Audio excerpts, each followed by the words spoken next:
Bonjour, bienvenue à toi dans cette vidéo d'introduction à la méditation.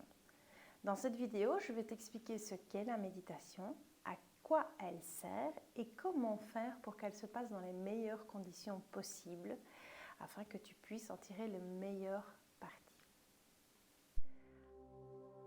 Alors, ce qu'il faut savoir, c'est que notre esprit pense tout le temps. Il a tout le temps des pensées. Ça ne s'arrête jamais. On a d'ailleurs un esprit très tyrannique parce qu'on a tendance à se focaliser sur ce qui est négatif plus que ce qui est sur le positif. Ton esprit il pense tout le temps, à peu près 60 000 pensées par jour. C'est énorme. Tu penses sans même y penser. Et comme je viens de le dire, on est tyrannique et on a tendance à se focaliser sur le négatif plus que le positif. Je vais te donner un exemple. Dans une journée, tu vas avoir peut-être 9 compliments et une remarque ou un reproche.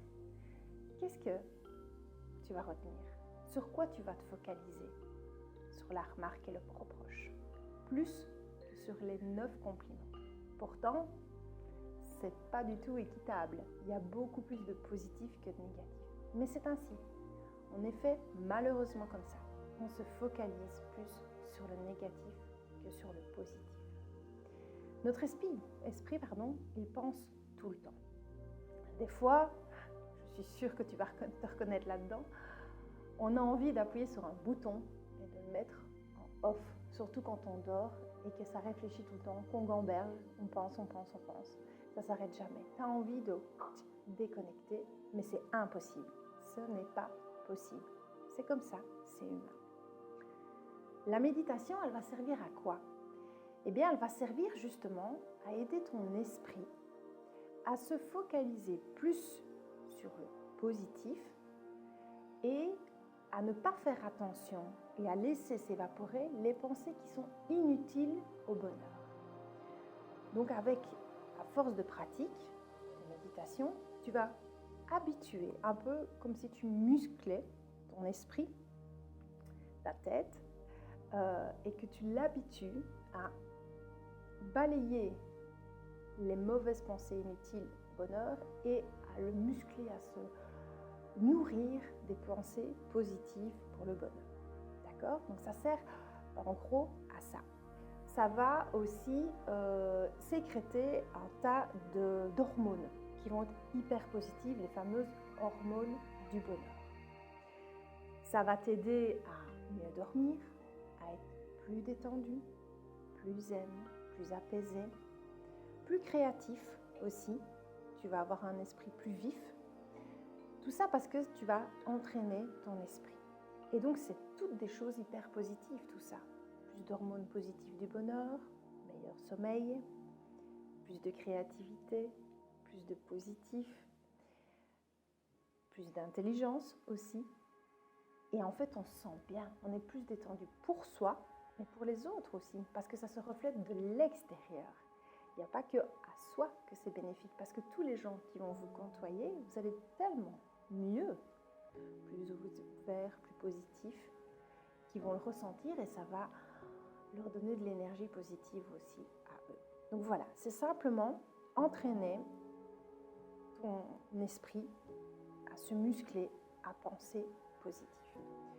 Alors l'idéal, évidemment, c'est comme le travail de la musculation, il faut le faire régulièrement, pas une fois comme ça, plic-ploc. Non, ça doit être plutôt un travail de tous les jours, je dirais. C'est important de démarrer sa journée, en fait, avec de la méditation. Démarrer avec la première chose positive et se reconnecter à soi au moment présent, chasser les idées et les pensées négatives et se reconcentrer sur ce qui est positif pour démarrer ta journée. En plus, pourquoi le matin? L'idéal, c'est même à jeun. Tu te réveilles, tu fais tes petits besoins naturels, d'accord? Parce qu'on en a besoin. Et puis, tu vas faire ta petite méditation à jeun. Comme ça, tu n'es pas perturbé non plus par ta digestion avec ton ventre qui gargouille, etc. Tu es bien focalisé sur le moment présent. Donc voilà, c'est super important. Ce qu'il faut savoir aussi, c'est que tu vas peut-être pas y arriver dès le départ.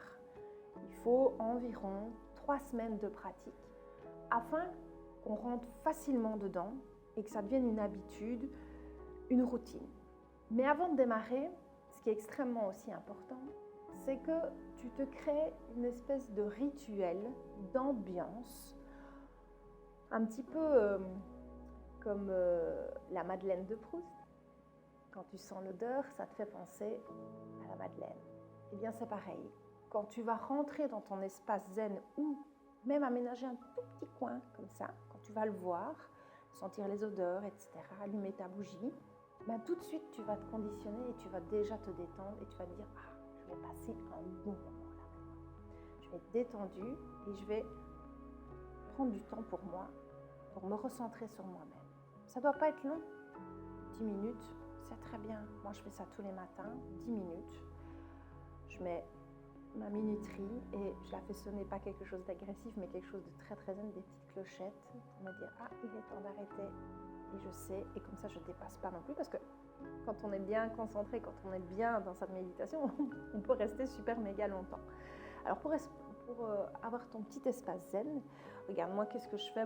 J'ai le petit statut de Bouddha, que je suis croyante en Bouddha, ça n'a rien à voir. Je trouve que ça dégage une zénitude et un bien-être et une sérénité.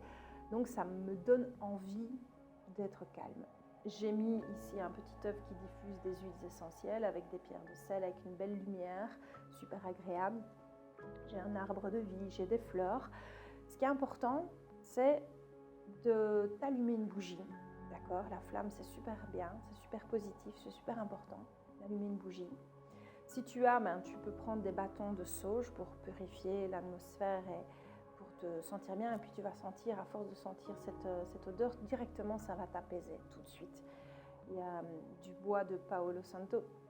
Ça sent extrêmement bon, c'est très très doux, ça sent pas le cramé, ça sent très très bon aussi. Ça m'aide aussi à se détendre. Il y en a qui font brûler de l'encens. Moi personnellement, j'aime pas ça. Mais voilà, chacun ses goûts. Moi, je mets des huiles essentielles dans mon diffuseur, comme ça j'ai ma petite ambiance. Il ne faut pas que tu aies froid non plus, ça c'est important. Donc soit tu mets des couches, tu prends une pièce bien chauffée pour que tu te sentes bien, pour que tu te sentes détendu et vraiment un peu en mode cocooning comme ça. Moi voilà, je me suis mis une petite couverture toute douce en pilou comme ça en dessous de moi.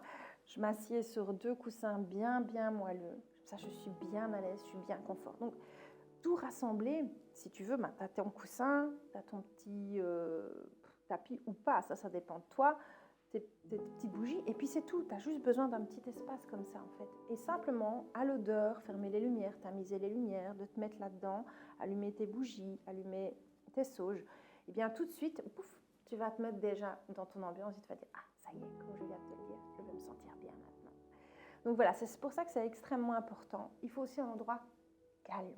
D'accord? Ça aussi, ça va être essentiel pour que ça se passe au mieux, pour que tu profites pleinement.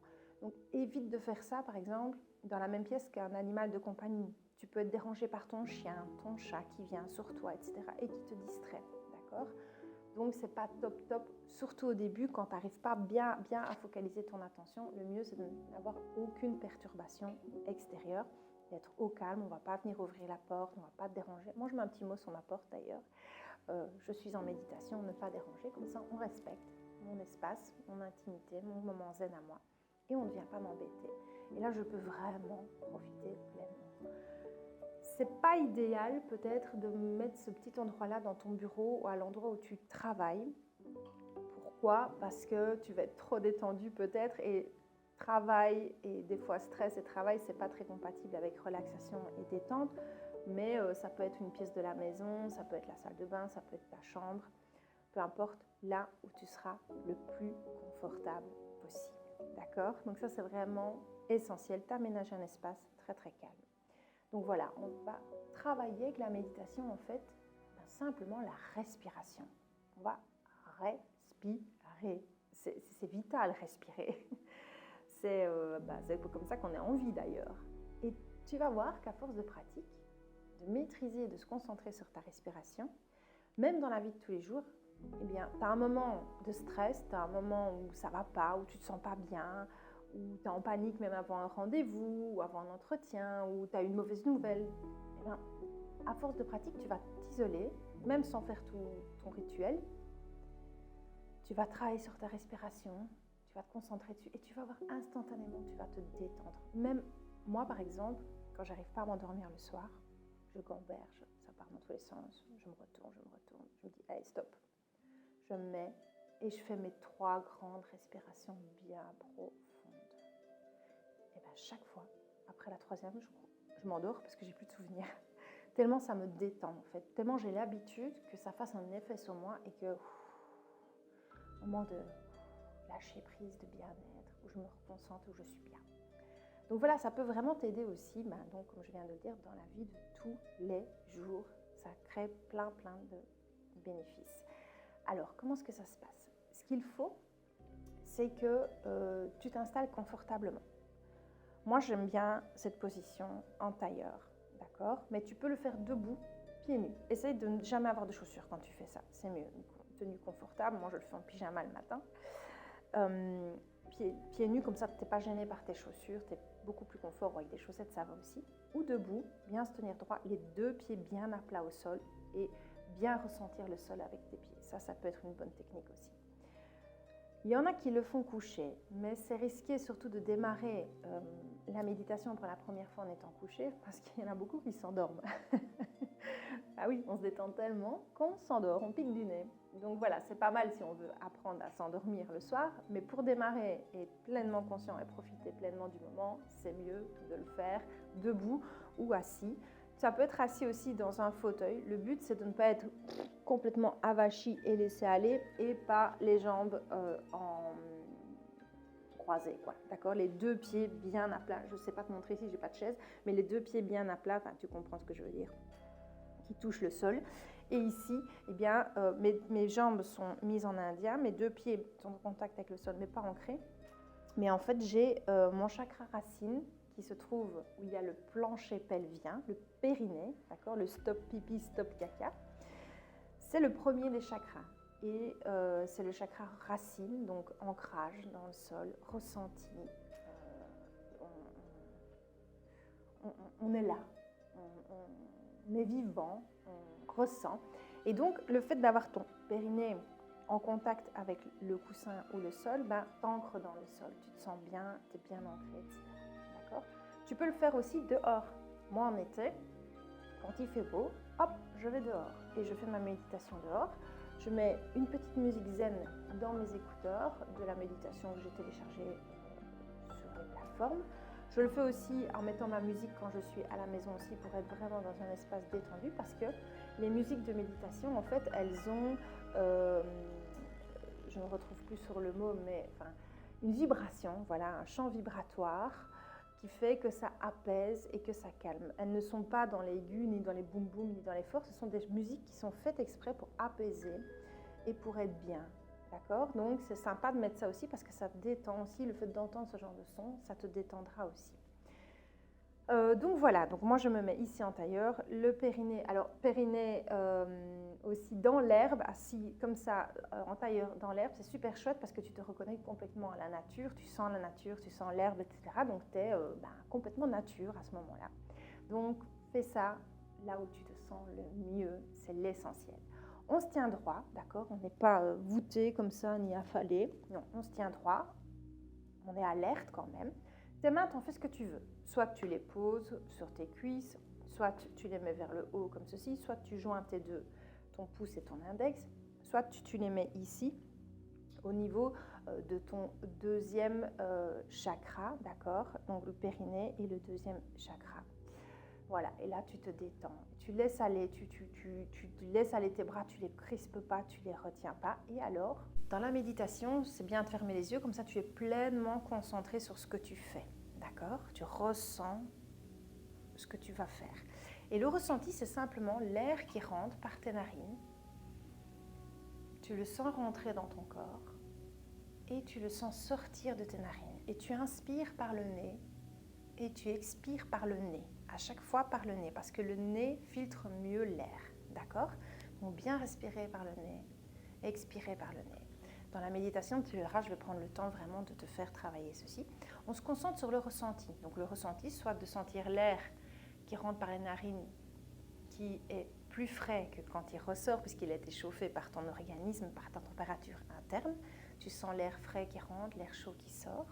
Tu sens ton ventre qui se gonfle à l'inspire et qui se rentre à l'expire. Tu sens ta cage thoracique qui se gonfle à l'inspire et qui se vide à l'expire. Voilà. Et c'est sur ça, simplement, sur quoi tu vas te concentrer quand tu vas faire ta méditation, parce que ce sont des moments présents.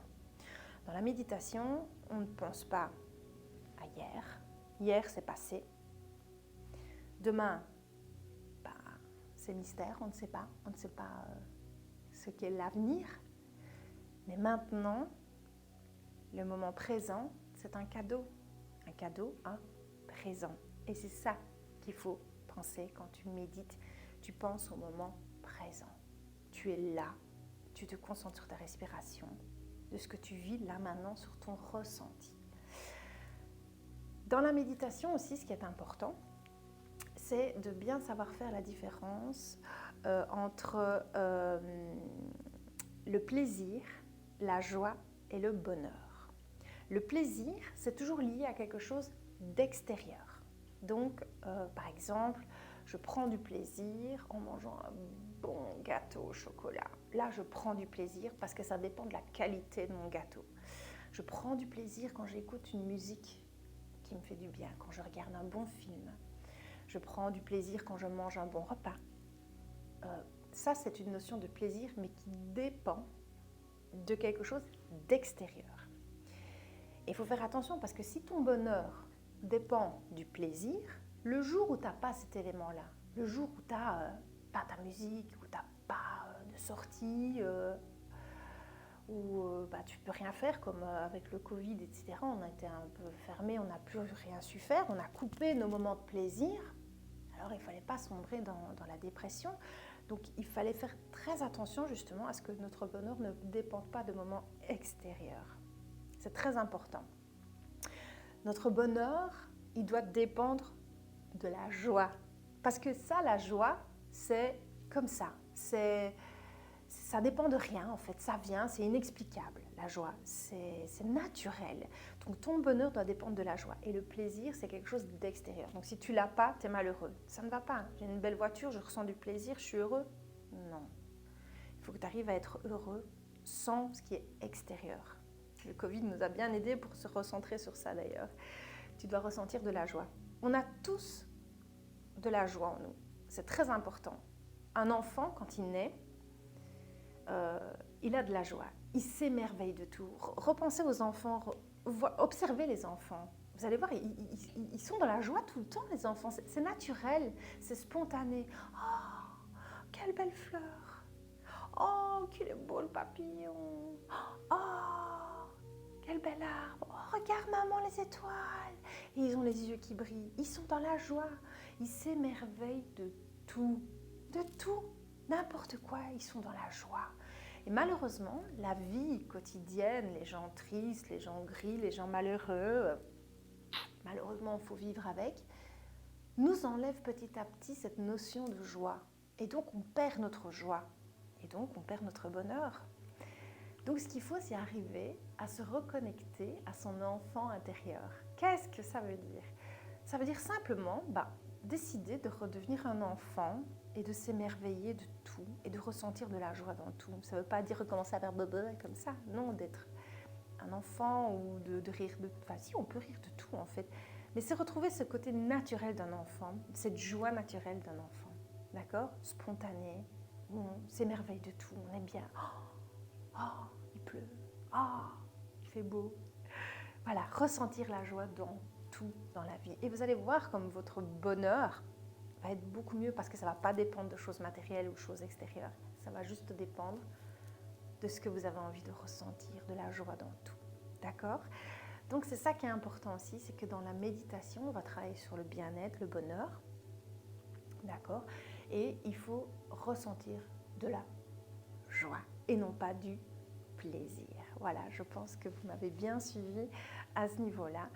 À présent, si vous êtes convaincu et que vous avez envie d'essayer, en tout cas essayez, vous n'avez rien à perdre. Et puis réessayez une deuxième fois, une troisième, parce qu'on n'y arrive pas du premier coup, c'est très très rare. Et à force de pratiquer, au moins 3 semaines, essayez tous les jours pendant 3 semaines avant d'abandonner, c'est mieux. Et puis après, vous verrez si c'est votre truc ou pas, mais vous verrez que ça fait tellement de bien. Ça n'a rien avec des croyances, des spiritualités ou quoi ou qu'est-ce. On ne va pas parler de Dieu, de croyances, de rien du tout. C'est simplement se recentrer sur soi, sur son ressenti au moment présent. Respirer, se détendre, lâcher prise et laisser les pensées parasites s'évaporer. Quand vous allez faire votre travail de respiration, je reviens un petit peu là-dessus, je réexpliquerai dans la méditation. Vous êtes là et puis naturellement, vous allez voir, vous allez penser à quelque chose. Ah mince, il faut que je fasse mes courses aujourd'hui. Ah mince, il faut que j'aille chercher le petit à l'école, etc. Ça va venir naturellement. C'est pas grave, c'est normal. Je vous ai dit, votre esprit pense tout le temps, tout le temps, tout le temps. Ce qu'il faut, c'est s'en rendre compte. Vous êtes là, vous êtes en train de... Ah mince, vous vous engueulez vous-même dans votre tête. Tu pars en sucette là. Tu viens de te faire perturber. Et vous mettez cette pensée parasite. Vous imaginez qu'on la met dans une bulle de savon et que la bulle de savon s'en va. Et pouf, elle explose un peu plus loin et elle part. Et vous vous reconcentrez sur votre respiration et vous revenez là au moment présent. Vous allez avoir plein de pensées parasites qui vont arriver tout autour de la méditation. C'est pas grave, acceptez-les et puis laissez-les partir et revenez au moment présent. Ça va être tout le temps un jeu comme ça. Elles arrivent, on s'en rend compte, on les évacue et on se reconcentre sur la respiration. Il ne faut pas se culpabiliser si on n'y arrive pas, c'est tout à fait humain. On pense tout le temps. J'ai commencé par ça. Notre esprit n'arrête pas de penser. C'est pour ça qu'il faut le muscler et se concentrer à respirer. D'accord? Et à se concentrer sur la respiration. Voilà, vous avez tous les éléments par rapport à la méditation et au bien-être. Moi, en tout cas, je suis devenue accro. Je crois que je ne peux plus commencer une seule journée sans. Et ça me fait un bien fou. Et quand il y a un moment dans ma journée qui ne se passe pas bien, hop, je vais m'isoler, je vais faire ma petite méditation, même une deuxième fois, pour me reconnecter à moi au moment présent, me faire du bien et penser à moi, tout simplement. Voilà, j'espère que cette petite explication vous a plu et je vous dis à bientôt, qui sait, dans une prochaine séance de méditation. Bye!